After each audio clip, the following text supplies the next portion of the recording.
Саламатсыздарбы биздин урматтуу көрүүчүлөр. Сиздер менен түстүү тасма берүүсү жана анын алып баруучусу мен Айжамал. Биз менен аягына чейин болуңуздар. Жакында эле Бишкекте башталыш деген көргөзмө өттү. Сүрөтчүлөргө жардам берүүчү Star Art Space уюмун колдоосу менен жаш сүрөтчү Айдай Мусабекова өзүнүн сүрөттөрүн элге көрсөттү.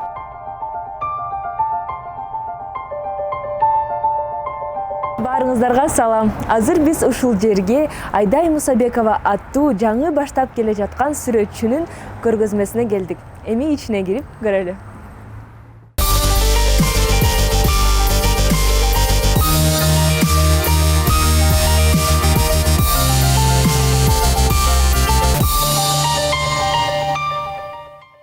Менин атым Айдай, мен 16 жаштамын.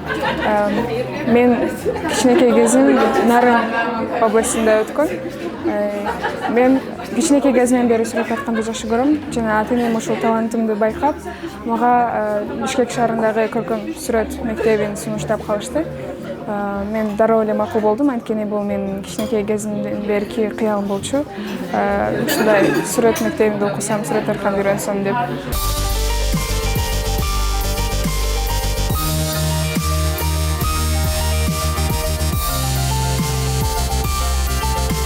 Эгерде өзүңүздөрдүн сүрөтүңүздөрдү ушул жерде көргүңүз келсе, анда Star Art Space проектисине кайрылыңыздар. Буга чейин ар кандай выставкаларда катышып жүрчүмүн, бирок өзүмдүн жеке выставкам боло элек болчу. Ошентип менин эң алгачкы жеке выставкам ушул Chicken Star'да коюлду сүрөттөрүм. Chicken Star бул жаш сүрөтчүлөр үчүн кичинекей чыгармачылык бурчу. Бул жерде аларга өзлөрүнүн иштерин биздин конокторго көрсөтө алышат. Бул жерде сүрөттөр гана эмес, кол өнөрчүлүк дагы коюлган. Эч кандай чеги жок, ар кандай өзүнүн чыгармачылыгын көрсөтө алышат. Эң башкысы иштер сапаттуу жана өзгөчө болушу керек. Мына бул сүрөттү 16 жаштагы жаш сүрөтчү тарткан. Биздин конокторго абдан жагат. Ар бир көргөзмө сайын кафеге келгендер буларды сатып алышса болот.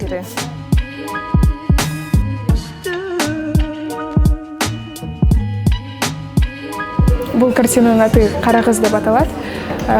Бул картина өзүмө аябай жагат, анткени муну караган адам жагымдуу энергияны сезет деп ойлойм, менин оюмча.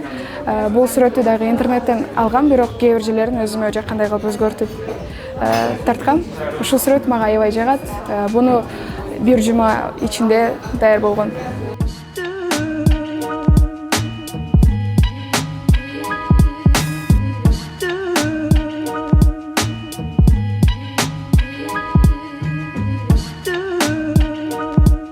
Мага көргөзмө абдан жакты. Ушул жерге келгенде тамакты жөн гана жеп кетпестен, өзүңдү чындап эле чыгармачылык мекендигинде жүргөндөй сезет экенсиң. Эмесе кийинки видеодо Мона Лизанын портретинин автору Леонардо да Винчи жөнүндө айтып бермекчибиз. Анын өмүр жолуна көңүлүңүздөрдү буруңуздар.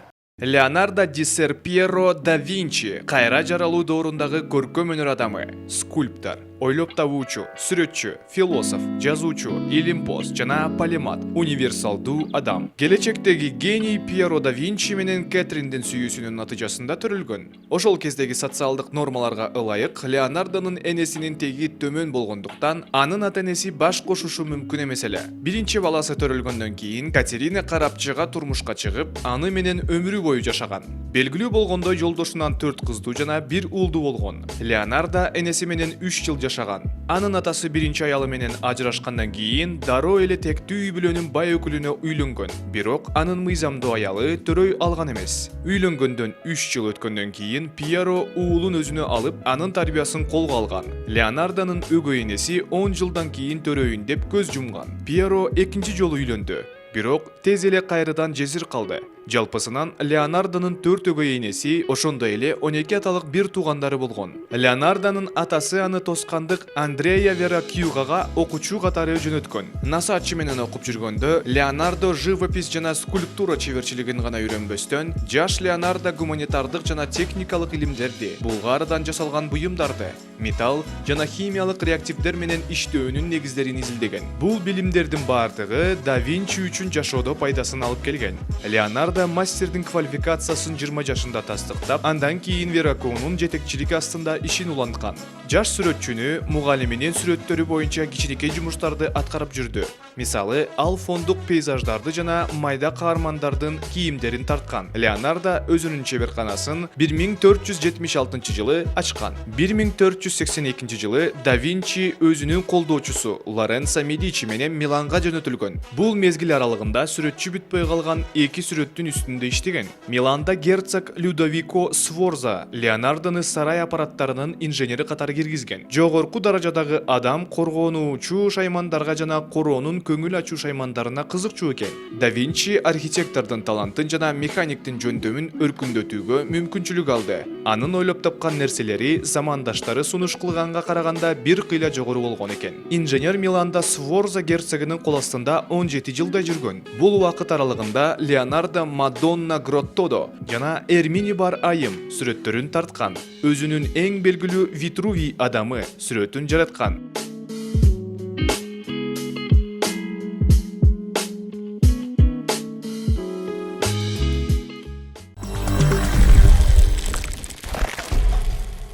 Көргөзмө деген сөз сүрөтчүлөр менен гана эмес, скульпторлор жана дизайнерлер менен да байланышкан. Ал эми кийинки видеодо Миландагы кыргыз дизайнерлери жөнүндө айтып бермекчибиз.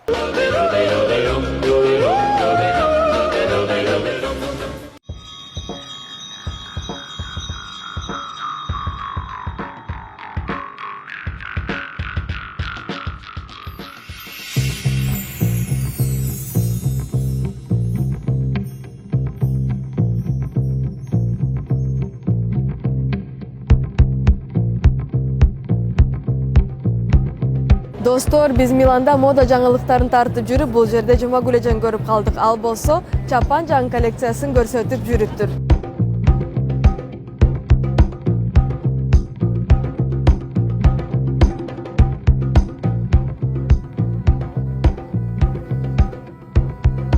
Саламатсыңар, бүгүн жакшы Кыргызстандын маанайын көтөрчү жакшы иш-чара болду. Бул мода индустриясындагы бүгүн Миланда, могул жаныбыздагы зданияда жакшы показ болуп өттү.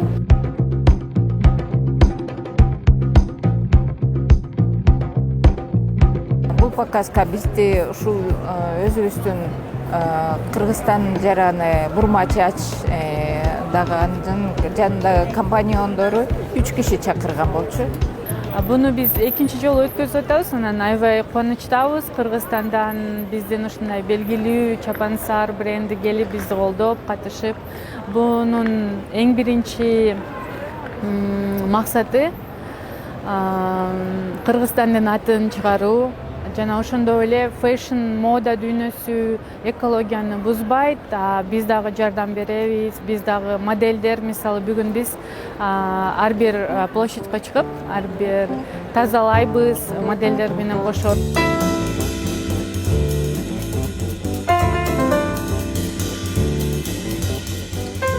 Миланда жүргөнүмө 5 жыл болду. Италияда жүргөнүмө быйыл 8 жыл болот.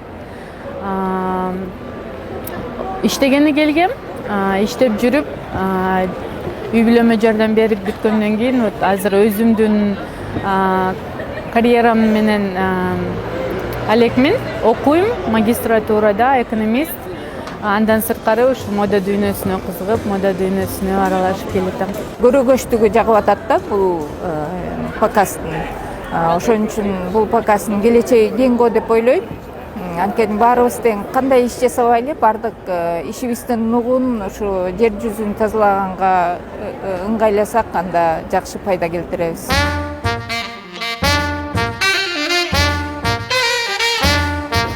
Биз аларды колдогонго келип, жакшы жаңы коллекциябызды көрсөтүп берели деп чечтик. Анткени эмнеге биз макул болдук дегенде, бул коллекциянын жөө жайы эле өзү азыр экология кыйналып турган маалда, жер шары мусорго толуп турган маалда бул фэшн аркылуу, ушу сулуулук, коздук аркылуу биз экологияны таза колдонуш керек. Ошону таза сактаганга аракет кылалы деген ушундай акция болду.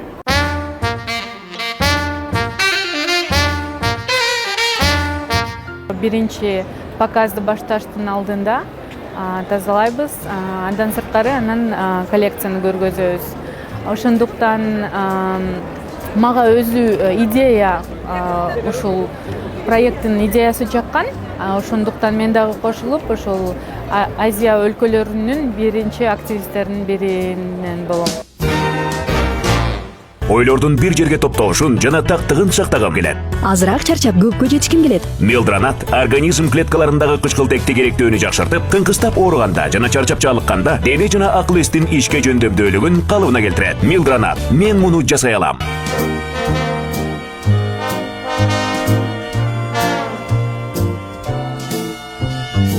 Ушу бала кезимден баштап десем жаңылбайм да, бала кезимден баштап эле ушу бирок эми мындай чоң арышка баягы чоң деңгээлде өткөнүм бир 10-жылдардан баштадым. Анткени бул биздики, эми чапансардыкы бул нукура Кыргыздын модасы. Анткени биз ошо Кыргыздын өзүнүн өмүр бою кийип жүргөн көчмөндөрдүн кийимин азыркы заманга ыктап, азыркы заманга тактап, ошолго жараша анан ошо Кыргызстан эле деңгээлинде калып калбай, бул чапандар мода индустриясына киргенге баягы ишенимдүү жол алсын деп, ошон үчүн ошол аракеттер болгон. Мен кубанычтамын. Мурда 15-жылы дагы Францияда чоң көрсөтмө көрсөткөнбүз. 36-35 единиц чоң узун коллекция болчу. Аябай көп даярданып, бирок ушунчалык ыраазы болгонбуз. Ушу Кыргызстан Францияда көрсөтүп атат деп. Андан кийин эми бул Италияга мен 3-чү жолу келишим. Жакшы, маанай жакшы. Биз баягы биздин ишеничибиз күч болуш керек. Анткени биздин эл күчтүү, биздин жаш дизайнерлерибиз да аябай күчтүү. Ошон үчүн ар бир жасап аткан ишибизди ушу өлкөнүн деңгээлин дагы бир кичинекей тепкичке улам көтөрүп, дүйнө жүзүнө даңазалап турсак, андан да күчтүү болобуз деп ойлойм.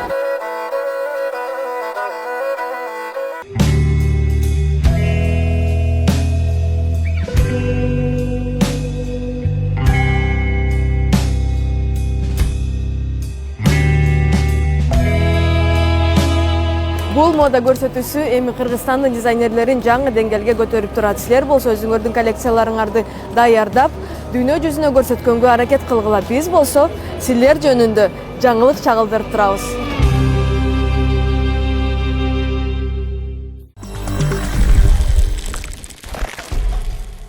Дизайнерлер, сүрөтчүлөр, скульпторлор, музыканттар жана башка чыгармачыл адамдарды искусствого болгон сүйүүсү бириктирип турат. Эмне үчүн адамдар мындай сүйүү сезимдерин башынан өткөрүшөт деген суроого жоопту кийинки видеодо айтып беребиз.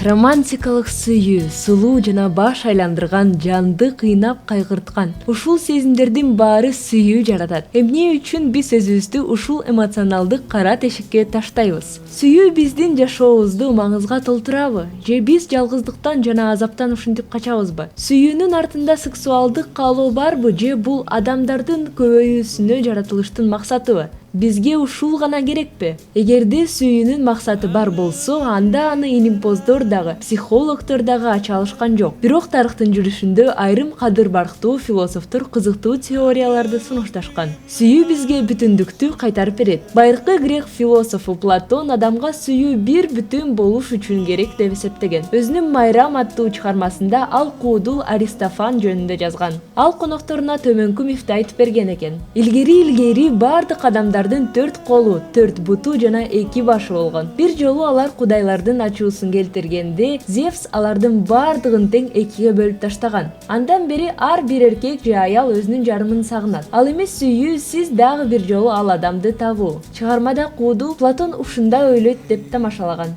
Балдар сүйүүдөн жаралышат. Немис философу Артур Шопенгауэр сексуалдык тартылууга негизделген сүйүүнү сезимтал элес гана деп айткан. Анын ою боюнча биздин каалоолорубуз үчүн бизди башка бирөө бактылуу кылат деп ишенебиз. Анан бул сезимди сүйүү менен алмаштырабыз. Бирок бул чоң жаңылышуу. Жаратылыш бизди көбөйүүгө мажбурлайт. Ал эми биздин сүйүүбүз балдардын төрөлүшүнө алып келет. Сексуалдык каалоолор канааттандырылгандан кийин биз барчылыктын азабына кайтып келебиз. Биз адамзаттын тукумун гана сактап кала алабыз жана андан кийин кызыксыз адамдын жашоосун улантабыз. Бул гипотеза ушунчалык кайгылуу кылат. Сүйүү бул жалгыздыктан кутулуу. Нобель сыйлыгынын ээси британиялык философ Бертран Расселдын айтымында биз акыл, эс жана физикалык каалоолорду канааттандырыш үчүн жакшы көрөбүз. Адамдар көбөйүү үчүн жаратылган, бирок сүйүү кумарынан ырахат ала албасак, бул бизди канааттандырбайт. Суук, каардуу дүйнөдөн коркуп, өзүбүздү коргоп, жашынып калуу үчүн сырткы калкты жаратабыз. Сүйүү, жакындык жана жылуулук бизге дүйнөдөн коркпоого, жалгыздыктын калгынан чыгып, толук кандуу жашоого жардам берет. Сүйүү биздин жашообузду байытып, жашообуздагы эң баалуу болуп калат. Сүйүү жалган азап. Будда же агартуучу деп таанымал болгон Сиддхарта Гаутама Рассел философу менен кызыктуу талаш өткөзө алмак эле. Будда биздин негизги муктаждыктарыбызды канааттандыруу үчүн биз сүйөбүз деп болжолдогон. Биздин кумарларыбыз каардуу. Ал эми романтикалык сүйүүгө камтылгандар азап чегишет. Тилекке жараша Будда 8 жолун ачты. Кумарлардын отун өчүрүп, нирванага, тынчтыктын, тунуктуктун, акылдуулуктун жана меримдүүлүктүн жарык абалына жетүүгө жардам берет. Романтикалык сүйүү бул алаңгазардык деп Кытайдын жазуучусу Цао Сюцэйчин өзүнүн Кызыл алачыктагы түш чыгармасында буддисттердин позициясын мисал келтирген. Сюжетте Цзяжуй Сифенди сүйүп калат, бирок кыз сүйүп калган баланы басынтат. Сүйүү жана жек көрүү аны бөлүп жарып салат. Андыктан даосист ага сыйкырдуу күзгү берет. Аны Дзяжуй карабаса, айыга алат деп айтат. Бирок Дзяжуй чыдабай күзгүнү караганда, ал жерден Сифенди көрөт экен. Ошол заматта анын жаны күзгүгө кирип, темир чынжырчалар менен өлүмгө кетет. Романтикалуу сүйүү жөнүндө буддисттердин бардыгы эле бирдей ойдо эмес. Бирок окуяны адеп ахлагы мындай: башка адамга көнүү кыйынчылыктарга алып келет. Сүйүү бизге өзүбүздүн мүмкүнчүлүктөрүбүздү чоңойтконго жардам берет. Эми бир аз позитивдүү нотага токтололу. Француз философу Симон де Бовуар сүйүү бул башка адам менен тил табышууну каалоо деп айткан. Ошол сүйүү биздин жашообузду маңызга толтурат. Ал бизди эмне үчүн сүйөрүбүздү жана канткенде жакшы сүйө алабыз деген суроого оюн айтып берет. Адамдар бири-бирин абдан жакшы көргөндө ар кандай көйгөйлөр пайда болот деп эсептеген. Башка адамга көз карандылык сиздин жашооңузда тез эле зеригүү жана манипуляцияга алып келет. Бувар мындай тызактан алыс болуш үчүн чыныгы сүйүү жөнүндө айтып берди. Анын айтымында сүйүү күчтүү достукка окшош болуш керек. Сүйүшкөндөр өзүлөрүн түшүнүүдө, бири-бирин колдоп, инсандын чегинен чыгып, чогуу жашоосун жана айлана чөйрөсүн байытышат. Бул бир эле учурда коркунучтуу жана кызыктуу. Кээде биз кыйналабыз жана кээде сезимдерден учуп кете алабыз. Кээде биз өзүбүздү жоготобуз. А кээ бир учурларда болсо тескерисинче өзүбүздү таба алат экенбиз. Бул сиздин жүрөгүңүздү жарып же жашооңуздагы эң сонун учур болушу мүмкүн.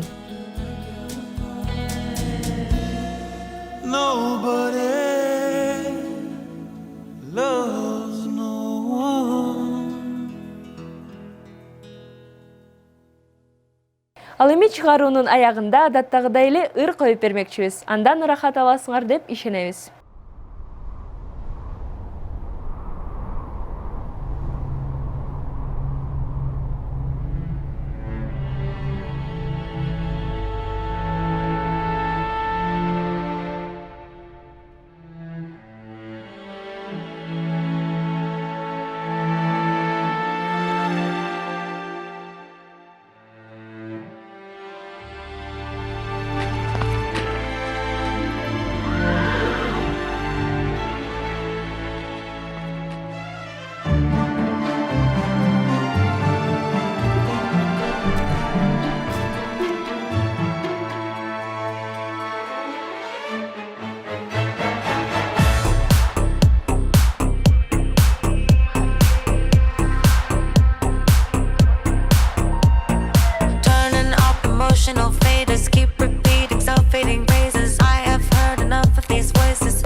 pop another one.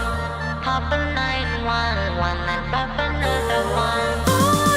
Can't see me cry, can't see me cry ever again.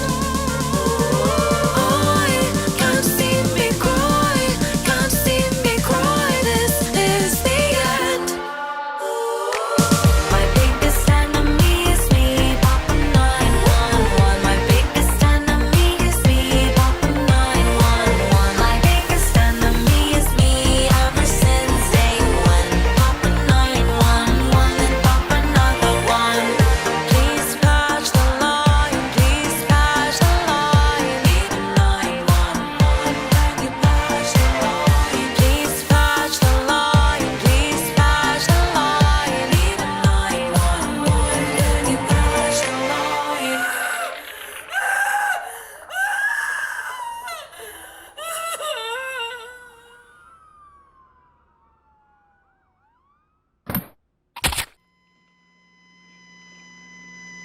Going again. Clear. Stay calm. We're just gonna check you out. You're gonna be fine. You were in an accident. We're just gonna ask some questions. Are you on any medications right now? I don't have my pills. Look at me. Everything's fine. Look at me. My leg. Your leg's gonna be I fine. can't feel The it. tourniquet.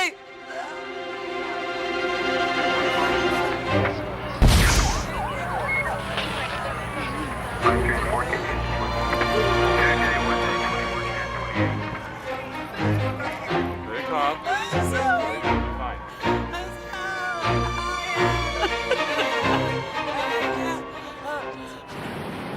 I don't want to die.